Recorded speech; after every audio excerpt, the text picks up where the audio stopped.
Sa video na ito, pag-uusapan natin ang konsepto ng fair trade, isang sistema ng kalakalan kung saan ang mga produkto mula sa mga bansang mahihirap ay nababayaran ng tama at may makatarungang kondisyon sa paggawa.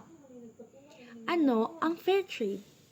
Ang fair trade ay naglalayong tiyakin na ang mga produktong galing sa mga bansang mahihirap ay nakikinabang mula sa tamang presyo, sahod, at mga kondisyon sa paggawa.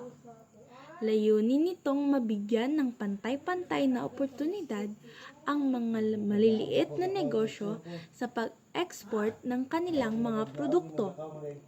Ang fair trade ay isang malaking hakbang para matulungan ang mga manggagawa at maliliit na negosyante sa mga umuunlad na bansa. Pero, hindi ito sapat upang malutas ang lahat ng isyu ng global na kalakalan.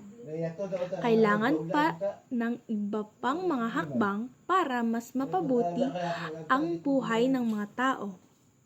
Sa ngayon, mahalaga ang fair trade para sa mga maliliit na komunidad.